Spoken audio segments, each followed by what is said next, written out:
अस्सलाम वालेकुम दोस्तों, मैं हूं ज़िया मुगल और आप देख रहे हैं आपका अपना YouTube channel the gardening hub. उम्मीद करता हूं आप सब खैरियत से होंगे। तो आज की वीडियो में हम बात करेंगे मोतिया प्लांट के बारे में कि मोतिया प्लांट को हम किस तरह ज़्यादा फ्लावरिंग पर ला सकते हैं, यानी हमारे घर पे जो मोतिया के प्लांट्स हैं हम उनके अंदर कौन सी खाद यूज़ करें तो वो पौधे हमारे जो है वो कलियों से भर जाएंगे और हमारे पौधे जो है वो अच्छे से ग्रोथ करते रहेंगे। तो आज की वीडियो इस टॉपिक पे होगी। आए अपनी वीडियो स्टार्ट करते हैं जी। तो दोस्तों ये है हमारे सारे मोतिया के प्लांट्स, आप देख सकते हैं माशाल्लाह फ्लावरिंग से भरे हुए हैं सारे। तो इनके अंदर हम कौन सी खाद यूज़ करें कि इनके ऊपर जो फ्लावरिंग हो रही है वो इसी तरह चलती रहे और हमारा प्लांट जो है वो हमें ज़्यादा से ज़्यादा फ्लावरिंग जो है वो दे सके। तो इनमें से एक प्लांट उठाते हैं और आपको मैं इसके बारे में प्रॉपर गाइड करता हूँ। दोस्तों ये है हमारा मोतिया का प्लांट जो कि माशाल्लाह काफ़ी अच्छे से फ्लावरिंग कर रहा है और आप देख सकते हैं छोटे से पॉट के अंदर ये हमारा प्लांट जो है वो लगा हुआ है। तो वीडियो जो है थोड़ी सी लेंथी होगी क्योंकि मैं आपको इसके बारे में प्रॉपर गाइड करूँगा कि नर्सरी पे जो प्लांट्स आते हैं वो हमने कौन सा प्लांट बाय करना होता है, कौन सा नहीं बाय करना होता, और जो प्लांट हम बाय कर रहे हैं उसके अंदर हमने क्या क्या चीज़ें देखनी होती हैं और घर पे ले जाके हमने प्लांट की किस तरह केयर करनी होती है कि जो प्लांट हमारा नर्सरी पे तो हेल्दी नज़र आ रहा होता है लेकिन घर जाते साथ ही हमारा प्लांट जो है वो मुरझाने लगता है। तो ये कुछ बातें क्लियर करेंगे आज की वीडियो के अंदर। सबसे पहले मैं बात स्टार्ट करता हूँ कि इसको जो हम फार्म से लेके आते हैं, यानी नर्सरी वाले जहाँ से प्लांट जो है वो लेके आते हैं, तो वो वहाँ पे इसकी केयर किस तरह की जाती है और फिर नर्सरी पे आते हैं और नर्सरी से हम लोग घर पे ले आते हैं। तो सारी चीज़ें आज मैं आपको क्लियर करूँगा। तो सबसे पहले ये आप देख सकते हैं जिस तरह ये सारे प्लांट्स पड़े हुए हैं इसी तरह एक एक रो में एक एक वैरायटी तैयार की जाती है। तो इसको आप कटिंग से भी ग्रो कर सकते हैं मोतिया प्लांट को। मिसाल के तौर पर ये एक रो बनी है हमारी, एक इसे हम एक बेड भी कह सकते हैं हम इसे। तो ये जितने भी आपको पॉट्स नज़र आ रहे हैं इन सारी के अंदर मिसाल के तौर पर हमने लगा दीजिए मोतिये की कटिंग। ठीक है, मोतिये की कटिंग जब तैयार हो गई सारे प्लांट्स को वो जो एक बेड की ज़रूरत में रखते हैं। बेड में रखने से मुराद ये कि प्लांट जो है वो एक दूसरे के साथ टच रहते हैं, प्लांट्स के पत्ते जो है एक दूसरे के साथ टच रहते हैं और प्लांट जो है वो एक कॉलोनी टाइप बन जाती है प्लांट्स की, जिसके अंदर प्लांट जो है बहुत अच्छे से ग्रोथ करते हैं। अगर हम लाइक दिस एक प्लांट को सिंपल एक प्लांट को इधर रख देंगे, दूसरे को इधर रख देंगे, तीसरे को वो पीछे और चौथे को वो उधर साइड पे, तो इस तरह रखने से प्लांट जो है वो उनकी ग्रोथ में थोड़ा बहुत असर आता है लेकिन प्लांट फिर भी हमारे जो है वो अच्छे से ग्रोथ करते रहते हैं। अगर हम प्लांट को गैदरिंग में रखें, प्लांट्स के साथ प्लांट टच रहे, पॉट के साथ पॉट टच रहे, पत्ते के साथ पत्ता टच हो प्लांट का, उससे ये फ़ायदा होता है कि जब हम पानी देते हैं तो सबको इक्वली पानी लग जाता है। और दूसरी मेन बात ये कि ह्यूमिडिटी जो है वो बनी रहती है प्लांट्स के अंदर और प्लांट जो है ह्यूमिडिटी लवर होते हैं। जितनी ज़्यादा ह्यूमिडिटी होगी प्लांट्स के लिए उतना ही ज़्यादा अच्छा माहौल पैदा होता है और प्लांट हमारा उतना ही अच्छा ग्रोथ करता है। कराची में आपने देखा होगा अक्सर जितनी वैरायटीज़ कराची में ग्रो करती हैं, कराची पाकिस्तान में, उतनी वैरायटीज़ पूरे पंजाब में कहीं पे ग्रो नहीं करती क्योंकि कराची में समुंदर है, समुंदर से जो आबो हवा आती है उनकी वो टोटली ह्यूमिडिटी वाली आबो हवा होती है। तो जितनी प्लांट को हम ह्यूमिडिटी देंगे प्लांट हमारा उतना ही अच्छे से ग्रो करेगा। तो ये तो होगी बात फार्म की। फार्म से जब हम इनको लेके आते हैं तो इनकी जो नीचे से रूट्स होती हैं, ये आप देख सकते हैं नीचे से इसकी रूट्स तो आपको नज़र आ रही होंगी। तो इसको रखा जाता है मट्टी को गोडी करके, इसको पॉट को उसके अंदर फंसाया होता है उन्होंने।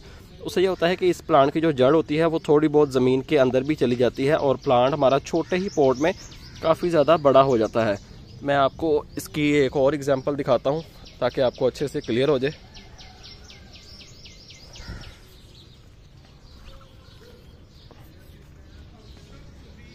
ये तो दोस्तों आप देख सकते हैं ये एक 12 इंच के पॉट में हमारा कोनों का एक प्लांट लगा हुआ है और आप देख सकते हैं पॉट जो है हमारा एक साइड से टूटा भी हुआ है और नीचे से भी ये पॉट जो है हमारा टूटा हुआ है। इसको हमने ज़मीन के अंदर एक होल करके इसको उसके अंदर रख दिया है ताकि इसकी जड़ें जो है वो ज़मीन के अंदर चली जाए। पॉट हमारा 12 इंच का ही है लेकिन आप प्लांट की ग्रोथ देख सकते हैं माशाल्लाह। एक अब ये ट्री बन चुका है, अब ये प्लांट नहीं रहा, अब ये माशाल्लाह एक ट्री बन चुका है। तो ये आप देखें काफ़ी ज़्यादा हाइट हो गई है इसकी। उसकी मेन रीज़न क्या है कि इसकी जो जड़ें हैं वो सारी चली गई हैं ज़मीन के नीचे। अगर हम इसको पॉट को निकालते हैं, इसकी जड़ें जो ज़मीन के अंदर चली गई हैं वो अगर हम तोड़ दें, कट कर दें, तो प्लांट हमारा एक बार स्ट्रेस में चला जाएगा। इसको निकालने का भी एक मेथड होता है, तो खैर वो तो एक सेपरेट टॉपिक है कि हमने इसकी गाची किस तरह निकालनी है। इसको निकाल के फिर एक प्रोसेस होता है, उससे गुजारा जाता है प्लांट को ताकि प्लांट जो है हमारा ख़राब ना हो और उसके बाद जो है वो नर्सरीज़ पे प्लांट आपको देखने को मिलते हैं। तो दोस्तों उसके बाद नर्सरी वाले जो है वो प्लांट ले आते हैं, उनकी जो आधी से ज़्यादा रूट्स होती हैं वो ज़मीन के अंदर होती हैं, उनको कट कर दिया जाता है और नर्सरी पे आपको जो प्लांट देखने को मिलते हैं वो छोटे पॉट में आपने देखा होगा अक्सर आपको बड़े बड़े दरख्त और फलदार पौधे आपको देखने को मिलते हैं जिनके ऊपर फल भी लगा होता है और देखने में वो छोटे से पॉट में ही लगे होते हैं। लेकिन उसकी रीज़न मैंने आपको बताई है कि जब फार्म पे प्लांट लगा होता है, जहाँ पे प्लांट तैयार किया जाता है, वो इसी तरह तैयार करते हैं प्लांट को ताकि ज़्यादा स्पेस ना कवर की जा सके। छोटे से पॉट में लगाया होता है और बाकी जड़ें जो होती हैं वो उसकी ज़मीन के अंदर जाती है। इससे उनकी स्पेस भी कम लगती है और प्लांट भी उनके काफ़ी बड़े हो जाते हैं। प्लांट आधी रूट्स कट होके अब आ गया जी नर्सरी पे, ठीक है। या आपको ये आपको नज़र आ रहा होगा प्लांट हमारा मोतिये का एक प्लांट है। हाइट इसकी माशाल्लाह काफ़ी ज़्यादा है लेकिन ये छोटे से पॉट में लगा हुआ है। इसकी भी रीज़न यही है सेम। तो प्लांट आपने जो भी लेके आना है आपने कोशिश करना है कि उसको आप देख लें कि प्लांट आपका बिल्कुल फ्रेश तो नहीं है, यानी इसकी अभी जड़ें कट करके आप नर्सरी पे आया और नर्सरी से आप घर तो नहीं ले आए। आपने अगर ताज़ा प्लांट भी लाना है तो उसकी भी केयर मैं आपको बताता हूँ। नहीं तो आपने कोशिश करनी है जो प्लांट पुराने लगे हों नर्सरी पे, उनको तकरीबन पड़े 15 से 20 दिन या 1 महीना हो गया हो, कोशिश करनी है कि आपने वही वाले प्लांट घर पे लेके आने हैं। तो ये ज़रूरी नहीं है कि आपने पुराना प्लांट ही लाना है। अगर आप ताज़ा प्लांट लाना चाहें तो ताज़ा प्लांट भी आप ला सकते हैं। तो वो ला के ताज़ा प्लांट ला के आपने उसकी केयर किस तरह करनी है तो वो भी मैं आपको क्लियर कर दूँ। आपने कोशिश करनी है कि ताज़ा आपने एक प्लांट नहीं लाना, आपने तकरीबन 3 से 5 प्लांट्स आपने लाने हैं, ठीक है। 3 से 5 प्लांट आपने ला के सभी को आसपास आपने रख देना है। गमले के साथ गमला जोड़ के पत्ते के साथ पत्ता अटैच हो प्लांट का, और आपने उसको 10 से 15 दिन रखना होता है शेडी एरिया में। फुल सनलाइट में अगर आप रखना चाहें तो वो 1 से 2 घंटे की सनलाइट आप दे सकते हैं, इससे ज़्यादा की सनलाइट आपने नहीं देनी। ये मैं आपको बता रहा हूँ ताज़े प्लांट के बारे में। जो प्लांट पीछे से फ्रेश आया है उसकी जड़ें आधी से ज़्यादा कट हो गई हैं, उसको रखने का ये तरीकाकार होता है। 10 से 15 दिन आप रखेंगे, उसकी न्यू रूट्स डेवलप होंगी, प्लांट आपका स्टेबल हो जाएगा। देन आप अगर फुल धूप वाला प्लांट है तो उसको फुल डे सनलाइट में भी रख सकते हैं। जी तो दोस्तों प्लांट आपका घर पे आ गया, प्लांट आपका स्टेबल हो गया। उसके बाद की केयर किस तरह करनी है आपने मोतिये के प्लांट की, ठीक है जी। मोतिये का प्लांट आप घर पे ले आए, आपका प्लांट जो है वो स्टेबल हो गया और उसके बाद प्लांट जो है एक बार अपने जितने भी पत्ते हैं वो सारे के सारे झाड़ देगा। जितने भी पत्ते हैं सारे के सारे पत्ते उतर जाएंगे, सिंपल खाली ब्रांचेस ही विजिबल रहेंगी। तो आपने करना क्या है, आपने इसको आधे से ज़्यादा इसकी प्रूनिंग कर देनी है, इसको कट कर देना है। तो आपने आधा प्लांट जो है आपका, या आधा अगर नहीं कट करना चाह रहे तो ऊपर वाला 4 से 5 इंच वाला हिस्सा जो है आपने इसको कट कर देना है, ताकि जो पावर यहाँ से आ रही है वो सारी की सारी जहाँ पे जमा होती रहे। यहाँ पे जमा होती रहेगी तो इंशाल्लाह यहाँ से फ्यूचर में 3 से 4 ब्रांचेस आपकी निकलेंगी। एक ब्रांच कट करने से मिनिमम 2 ब्रांचेस निकलती हैं, मैक्सिमम 3 से 4 ब्रांचेस भी निकल सकती हैं। तो जितनी आप प्रूनिंग करेंगे प्लांट की ग्रोथ के लिए उतना ही अच्छा है। प्लांट अगर आपका ज़्यादा लंबा हो जाता है तो कोशिश करें उसको छोटी हाइट में रखें और उसकी टाइम टू टाइम प्रूनिंग करते रहें ताकि प्लांट आपका बुशी रहे, नीचे वाली ब्रांचेस पे भी पत्ते रहें। इस तरह आपका प्लांट देखने में कोई इतना ख़ास अच्छा नहीं लगेगा कि नीचे से खाली ब्रांचेस नज़र आ रही हैं, ऊपर से थोड़े बहुत पत्ते और थोड़े बहुत फूल। तो कोशिश किया करें अपने प्लांट को छोटा रखा करें, उसकी कटिंग करते रहा करें टाइम टू टाइम, ताकि आपका प्लांट जो है वो बुशी बना रहे और प्लांट आपका देखने में खूबसूरत लगे।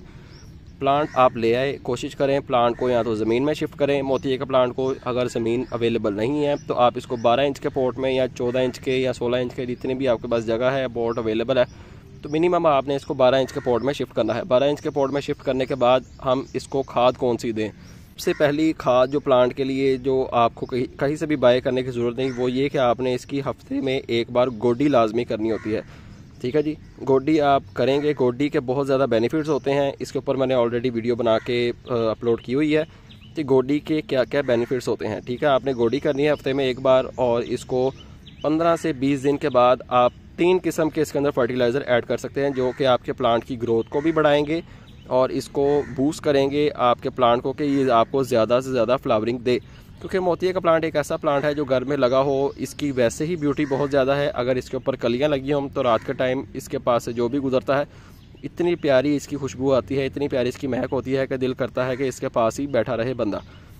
और 3 किस्म के जो फर्टिलाइज़र आपने इसके अंदर ऐड, उनके अंदर है जी एक सबसे पहले फुली डिकम्पोज काऊ डंग, दूसरे नंबर पर है जी इसके अंदर जो आप ऐड कर सकते हैं वो है जी फुली डिकम्पोज पत्तों की खाद। तीसरे नंबर पर जो फर्टिलाइज़र है वो इनऑर्गेनिक है, यानी केमिकल फर्टिलाइज़र है जिसका नाम है जी DAP। तो ये 3 फर्टिलाइज़र हैं जो आप इसके अंदर यूज़ कर सकते हैं। तीनों फर्टिलाइज़र आपने एक ही टाइम पे इकट्ठे इसके अंदर यूज़ नहीं करने। ऑर्गेनिक फर्टिलाइज़र जो है वो आप 2 यूज़ कर सकते हैं एक टाइम पे, थोड़े थोड़े, यानी फुली डिकम्पोज काऊ डंग और फुली डिकम्पोज पत्तों की खाद। ये दोनों फर्टिलाइज़र आप एक ही टाइम पे यूज़ कर सकते हैं दोनों, लेकिन आपने तीनों फर्टिलाइज़र इसके अंदर एक ही टाइम पे यूज़ नहीं करने। जो भी फर्टिलाइज़र यूज़ करना है 15 से 20 दिन के बाद आप एक फर्टिलाइज़र इसके अंदर यूज़ कर सकते हैं। पॉट के साइज़ के हिसाब से आपने फर्टिलाइज़र इसको देना होता है। जितना इंच का आपका पॉट है उसी हिसाब से आप इसको फर्टिलाइज़र ऑफ़र करें। कोशिश करें जो फर्टिलाइज़र ऑर्गेनिक आप यूज़ कर रहे हैं वो फुली डिकम्पोज हो, फ्रेश गाय का गोबर या फ्रेश पत्तों की खाद आपने इसके अंदर यूज़ नहीं करनी। जो पत्तों की खाद फुली डिकम्पोज हो जाए वो आप इसके अंदर यूज़ कर सकते हैं। पॉट के साइज़ के हिसाब से, जितने इंच का पॉट है उस हिसाब से आपने इसके अंदर खाद यूज़ करनी होती है। पॉट के साइज़ के हिसाब से और प्लांट की ग्रोथ के हिसाब से। प्लांट अगर आपका छोटा है, बड़े पॉट में लगा है, तो भी आपने उसको कम खाद देनी होती है। अगर आपका प्लांट भी बड़ा है, पॉट भी बड़ा है, तब इसको आप जो है वो अच्छे से खाद दे सकते हैं। कितनी कितनी खाद यूज़ करनी है अब इसके बारे में बात कर लेते हैं। जो इनऑर्गेनिक फर्टिलाइज़र है, केमिकल फर्टिलाइज़र है, वो आप बहुत कम यूज़ करें। उससे ये होगा कि आपका प्लांट जो है वो उसको फ़ायदा ही होगा, नुकसान नहीं होगा। अगर आप केमिकल फर्टिलाइज़र ज़्यादा यूज़ कर लेते हैं, यानी DAP आप इसके अंदर चम्मच भर के छोटे पॉट के अंदर डाल देंगे, तो प्लांट जो है आपका देखते ही देखते ख़राब हो जाएगा। तो 12 इंच के पॉट में आपने मोतिये का प्लांट लगाने के बाद उसको जो फर्टिलाइज़र देना है वो आपने, तो आप इसके अंदर काऊ डंग यूज़ करें। 12 इंच के पॉट में लगाने के बाद काऊ डंग आपने कितना यूज़ करना है, 1 मुट्ठी आप इसके अंदर काऊ डंग डाल के, 12 इंच के पॉट की मैं बात कर रहा हूँ, उसको थोड़ी सी पहले गोडी करें। उसके अंदर 1 मुट्ठी अपनी जो है वो आप फर्टिलाइज़र ऐड करें, उसके बाद दोबारा से गोडी करें, उसको पानी दे दें। सेम मेथड आपने करना है जी लीफ कंपोस्ट के साथ। 1 मुट्ठी आपने 15 से 20 दिन के बाद इसके अंदर ऐड करनी है। और जो फर्टिलाइज़र DAP मैंने आपको बताया है वो आपने 12 इंच के पॉट के अंदर सिर्फ और सिर्फ गिन के, काउंट करके 10 से 12 दाने, उसके छोटे छोटे दाने होते हैं DAP के, वो आपने 10 से 12 दाने गोडी करके उसके ऊपर स्प्रिंकल करने हैं। उसके ऊपर थोड़ी सी मिट्टी और ऐड कर दें, उसको पानी दे दें। तो केमिकल फर्टिलाइज़र जो है आपने इसको ज़्यादा नहीं देना, नहीं तो प्लांट आपका मर सकता है। और मोतिये के प्लांट को आपने पानी तब देना है जब इसके ऊपर वाला सरफेस एरिया ड्राई हो, अदरवाइज आपने इसको पानी नहीं देना। तो मोतिये के प्लांट को आपने रखना होता है जी फुल सनलाइट के अंदर। 12 घंटे इसके ऊपर सूरज की धूप आनी चाहिए। डायरेक्ट धूप इसके ऊपर आएगी तो ये आपको ज़्यादा से ज़्यादा फ्लावरिंग देगा। तो उम्मीद करता हूँ आपकी सारी बातें क्लियर हो गई होंगी। और जो व्यूवर्स अभी तक वीडियो देख रहे हैं उनके लिए एक ख़ास टिप है फ्लावरिंग प्लांट्स के ऊपर ज़्यादा फ्लावर लेने के लिए, वो ये कि जब आपका प्लांट फ्लावरिंग पे आ जाए, फ्लावर खिल जाए, 1 दिन इसकी मैक्सिमम एज होती है फ्लावर की। फ्लावर जिस तरह ही खिल के ख़त्म हो जाए तो इसके बाद जो इस टाइप की आपको नज़र आ रही हैं चीज़ें, ये आपने तोड़ देनी होती हैं। ठीक है जी, ये आपने उतार देनी है ताकि ये जो हमारे प्लांट की पावर है ये सक ना करें। पावर जो है वो प्लांट को मिलती रहे, प्लांट अपने न्यू शूट्स निकाले और न्यू फ्लावर निकाले। जो फूल हमारा पुराना हो जाए उसको कोशिश करें आप उतार दें हाथ से। इससे ये होगा कि प्लांट की ग्रोथ बेहतर हो जाएगी। जो पावर ये चीज़ें सक कर रही हैं वो पावर प्लांट को मिलेगी, प्लांट जो है वो अच्छे से अपनी ग्रोथ को बढ़ाता रहेगा। तो उम्मीद करता हूँ आपको वीडियो पसंद आई होगी। चैनल पर नए हैं चैनल को सब्सक्राइब लाजमी करें और बेल आइकन भी प्रेस कर लें। तो आपसे मुलाकात होगी चल नेक्स्ट वीडियो में किसी नए टॉपिक के साथ। अपना ख्याल रखें और मुझे दीजिए इजाज़त। अल्लाह हाफिज़।